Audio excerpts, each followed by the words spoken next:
மா naturals mister perfect natural fertility wellness centre presents IBC Tamil மற்றும் சினி உலகம் பெருமையுடன் முன்னெடுக்கும் சமத்துவ இஃப்தார் நிகழ்ச்சி 2026 powered by V care extraordinary problems require extraordinary care lion dates nut bites energy bar the Chennai silks let the celebrations begin.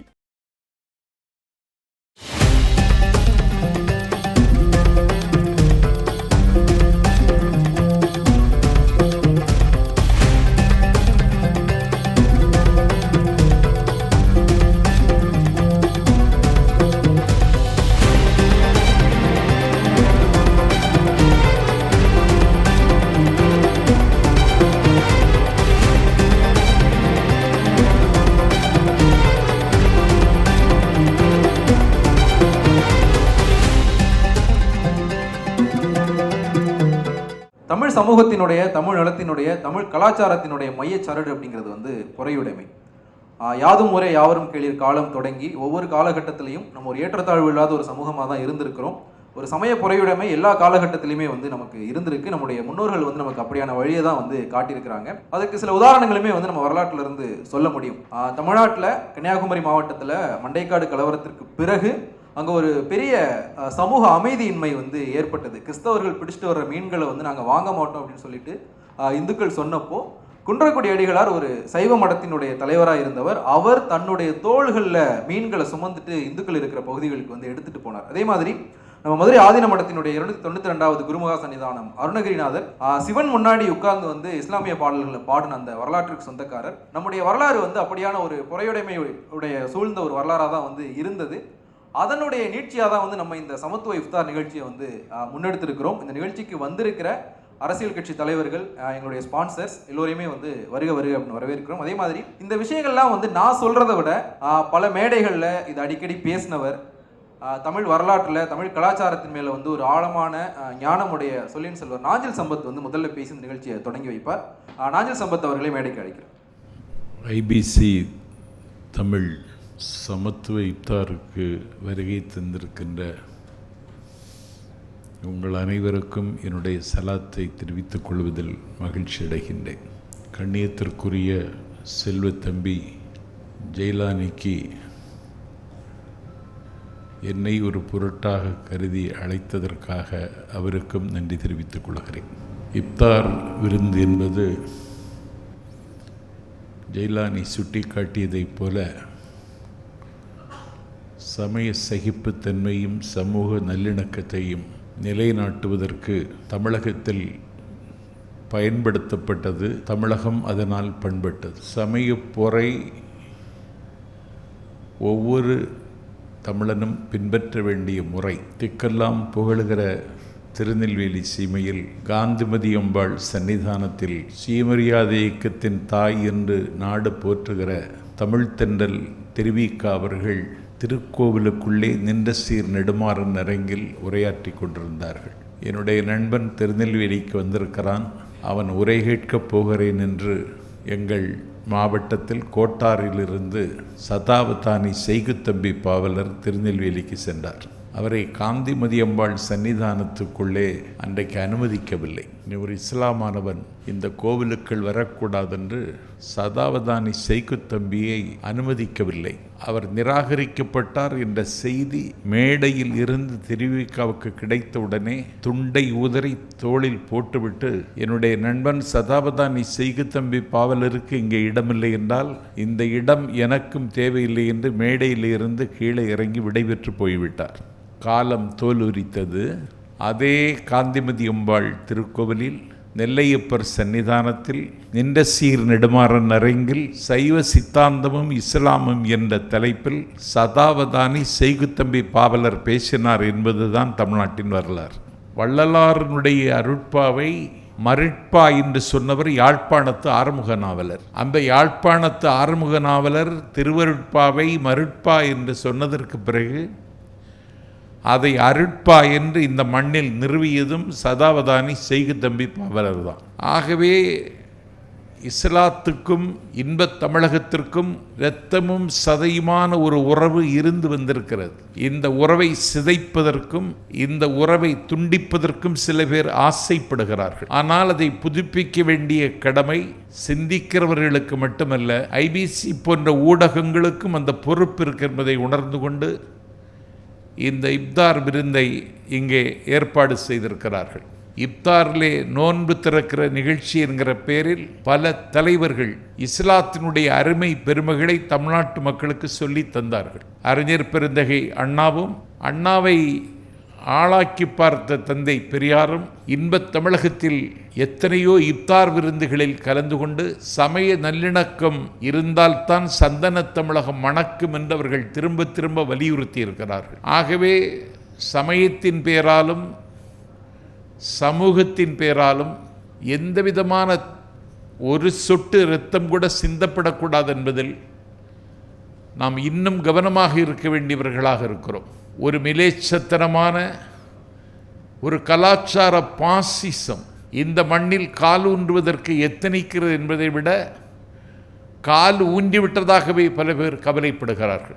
எதையும் எதிர்கொள்ளக்கூடிய வல்லமை ஒரு இஸ்லாமிய மார்க்க அறிஞனாக அல்ல, இஸ்லாமிய மார்க்கத்தை படிக்கிற மாணவனாக நாஞ்சில் சம்பத் இந்த அரங்கத்தில் பதிவு செய்கிறேன். எதையும் எதிர்கொள்ளக்கூடிய வல்லமையுள்ள பிலாசபி இஸ்லாம்.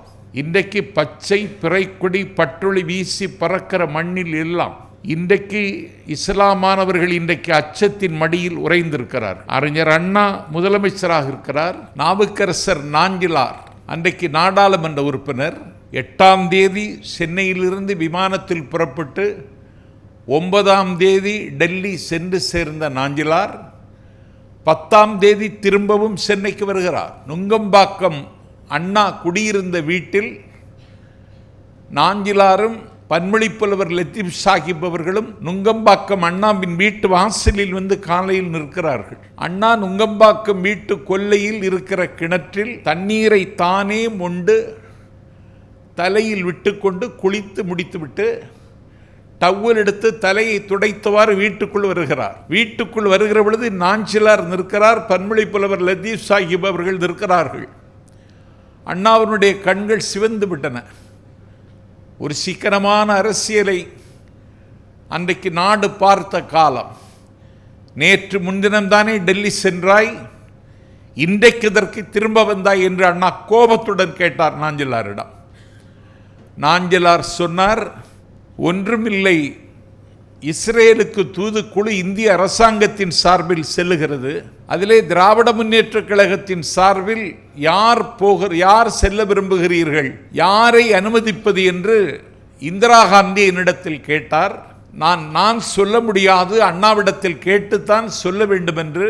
இன்றைக்கு இருப்பது போல தொலைத்தொடர்பு அன்றைக்கு இல்லாத காலகட்டத்தில் நாஞ்சிலார் அண்ணாவிடத்திலே பதில் சொன்னார். அப்பொழுது அண்ணா நாஞ்சிலாரிடத்தில் கேட்டார், ஹவுமின் காவலர் காகிதே மில்லத் சாஹிப் டெல்லியில் தானே இருக்கிறார் என்று. அன்றைக்கு கவுமின் காவலர் Quaide Millat member of parliament Manjeri தொகுதியில் நின்று மக்களை சந்திக்காமல் வாக்குகளை பெற்று வாகை சூடிய வரலாற்று நாயகர் கவுமின் காவலர். காகிதே மில்லத்து டெல்லியில் தானே இருக்கிறார் என்று அண்ணா கேட்டார். ஆமாம் என்று நாஞ்சிலார் சொன்னார். இதை நீ காகிதே மில்லத்திடமே கேட்டிருக்கலாமே, இதை கேட்பதற்காக எதற்கு சென்னைக்கு வந்தாய் என்று அண்ணா திருப்பி கேட்டார். அடுத்த வார்த்தை தான் அண்ணா சொன்ன முக்கியமான வாசகம். நமக்கு இஸ்மாயில் சாஹிப் முக்கியமா, இஸ்ரேல் முக்கியமா என்று கேட்டார். இன்றைக்கு இஸ்ரேல் எப்படி இருக்கிறது என்று நான் சொன்னால் அது அரசியலாகிவிடும். ஆகவே ஒரு ஆழ்ந்த அன்பு இந்த மண்ணில் நின்றது, நிலவியது. அதுதான் இந்த மண்ணை இணைத்தது, மக்களை பிணைத்தது. அதற்கு ஊனம் ஏற்பட்டு விடுமோ என்று அஞ்சுகிற ஒருவரில் நானும் ஒருவனாக அந்த உரிமையோடு இந்த மேடைக்கு நான் வந்திருக்கிறேன்.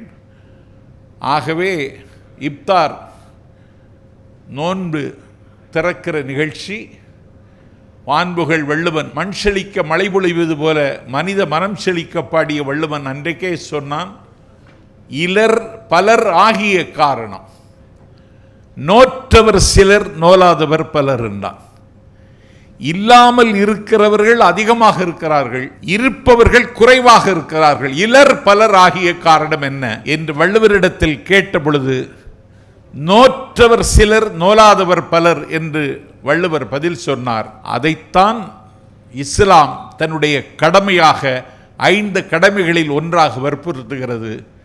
நோன்பு நோற்க வேண்டும், உடல் இழைக்க வேண்டும் என்பதற்காக அல்ல, உள்ளம் பக்குவப்பட வேண்டும். உள்ளத்தில் பள்ளம் வராமலும் உள்ளத்தில் கள்ளம் வராமலும் நம்மை நாம் தற்காத்துக் கொள்வதற்கும் மானுடம் தழைக்கவும் மனிதகுலம் சிரிக்கவும் நோன்பு நோற்க வேண்டும்.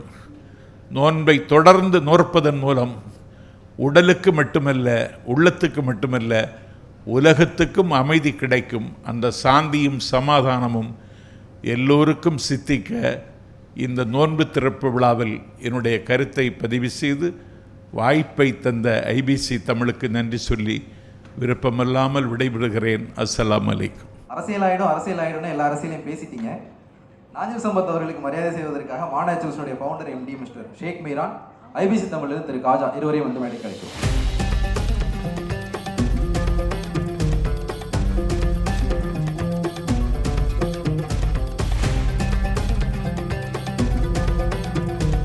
அரசியல்ல தூய்மைக்கு ஒரு எடுத்துக்காட்டா, இதுக்கு முன்னாடி இருந்த தலைமுறையினுடைய பெருமையா, இதற்கு அடுத்து வரப்போற ஒரு தலைமுறை நம்ப முடியாத ஒரு எளிமையான வாழ்க்கைக்கு சொந்தக்காரத்தோட நல்லக்கண்ணும் சமீபத்தில் வந்து நம்ம கிட்ட இருந்து பிரிஞ்சிருக்கிறார். அவருக்கு வந்து நம்ம எல்லோரும் சேர்ந்து ஒரு மௌன அஞ்சலி செலுத்திடலாம்.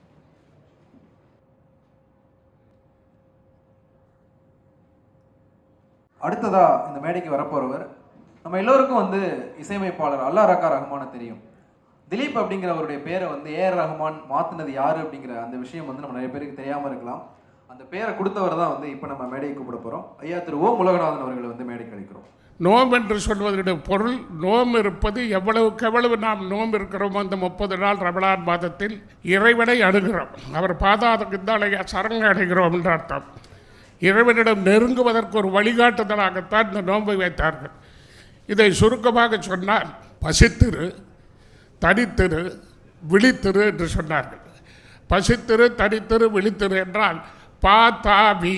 இந்த நோன்பு இருந்தால் பதவி, நாம் என்ன பிறவி எடுத்தோமோ அந்த பிறவிக்குண்டான பதவியை அடைவோம் என்பதற்காகத்தான் பசித்திரு, தனித்திரு, விழித்திரு என்றார். பாதாவின்னா பதவி. அதனால் இந்த நோன்பு இருப்பது மகத்தான். இந்த காலத்தில் நாம் யாரையும் குறை சொல்லக்கூடாது. பசி எதற்காக பசித்திரு என்றால் பசி நமக்கு தெரியணும். அதைத்தான் பாரதி சொன்னார், தனி ஒரு மனிதனை கொடவேலை இடையில் ஜெகத்தடி அழித்திடுவேன்னார். அப்போ பசி தெரியணும். நமக்கு பசி தெரிஞ்சால் தான் இன்னொருத்தர் பசியை உணர முடியும். அதே மாதிரி நமக்கு தாகம் தெரியணும். தாகம் தெரிஞ்சால் தான் இன்னொருத்தருக்கு தண்ணி கொடுக்கணும்னு தெரியும். காரணம், இப்போ வெளியூர்லேருந்து ஒருத்தர் வந்திருப்பார், பெரிய வசதி உள்ளவராக இருப்பார், எங்கேயாவது தன் உணவுகளை பறி கொடுத்துருப்பார். அவர் யாரிடம் கேட்க கூச்சப்பட்டு உட்காந்துரு முகத்தை பார்த்தாலே பசி இருக்குது, தாகம் இருக்குது, தூக்கம் இல்லாமல் இருக்காங்க. அவங்களுக்கு நம்ம உதவி செய்யணும். உதவி மனப்பான்மையைத்தான் நபிகள் நாயகம் சொன்னார். ஏதாவது ஒற்றுமை, உதவி, சகோதர மனப்பான்மை, இதைத்தான் சொன்னார்கள். அதன்படி நாம் இருந்தோமானால் நமக்கு இறைவனுடைய திருவருள் தானே கிடைக்கும். எல்லா இடத்திலும் நாம் சொல்லும்போது இன்ஷா அல்லாஹ், எல்லா புகழும் இறைவனுக்குத்தான், நம்மளது ஒன்றும் இல்லை. அதனால் நீங்கள் சும்மா சாதாரணமாக நிறைய சொல்ல வேண்டியதில்லை. யாரோடவோ அது பேசிட்டு முடிக்கும் போது இன்ஷா அல்லான்னு சொல்லுங்கள். சாப்பிடும்போது என்ன சொல்லணும், நமக்கு உணவு கொடுத்தார் அல்ஹம்துலில்லாஹ் சொல்லுங்கள். அவன் இறைவன் கேட்டுக்கிட்டு இருக்கார், நம்ம என்ன பண்ணுறோம், சாப்பாடு கொடுத்ததுக்கு நன்றி சொல்கிறாங்களா, நண்பர்களாக பழகிறாங்களா, ஒருத்தர் புறம் பேசுகிறார்களா என்றெல்லாம். அதனால் தயவுசெய்து AR ரஹ்மான் என்று தான் நான் பெயர் வைத்தேனே தவிர திலீப் குமார் என்ற பெயரை மாற்றி அல்லா ரக்கா ரஹ்மான் என்று அல்ல. தயவுசெய்து அதை மறந்து, அல்லா ரக்கா ரஹ்மான் என்பவர் தபேலா போடுறவர். இவர் AR, உலகம் உள்ளளவும் அவர் பெயர் இருக்கும். அப்படி ஒரு பெயரை வச்சு ஒரு மனிதனை அவருடைய பெயராலே சக்கரவர்த்தி திருமகனாக மாற்ற முடியும் என்பதை அந்த தாயார், அவருடைய தாயார் அந்த மகனின் வளர்ச்சிக்காக என்னிடத்தில் எப்படி கேட்டார்கள், அவர்களுடைய அந்த முகபாவனை பார்த்துத்தான் போகமா வெகு சீக்கிரத்தில் பையன் உலக புகழுக்கு வந்துடுவார், அழியா புகழ் வருவார். முதல் படத்திலேயே தேசிய விருது வருவார். அதே மாதிரி வாங்கினார். அதே மாதிரி காரணம், 2 ஆஸ்கார் விருது யாருமே வாங்கலை. இந்த பால வயதில் வாங்கியிருக்காரு. அவருடைய உழைப்பு, அவருடைய பக்தி. அந்த 5 நேரம் அந்த பேர் வச்சதோடு அவர் இருக்கலை. அந்த 5 நேரம் முறையாக தொழுதார், முறையாக செய்தார், முறைப்படி வாழ்ந்தார், முறைப்படி வாழ்ந்து கொண்டிருக்கிறார்.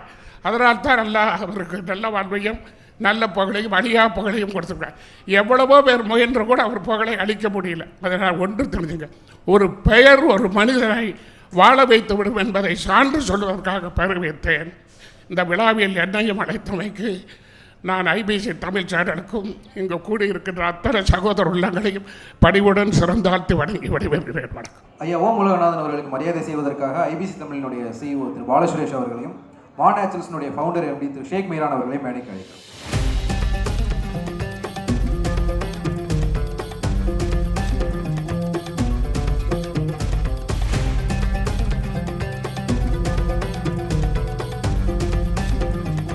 மா naturals mister perfect natural fertility wellness centre presents IBC Tamil மற்றும் சினி உலகம் பெருமையுடன் முன்னெடுக்கும் சமத்துவ இஃப்தார் நிகழ்ச்சி 2026. Powered by V care. Extraordinary problems require extraordinary care. Lion dates, nut bites, energy bar. The Chennai silks. Let the celebrations begin.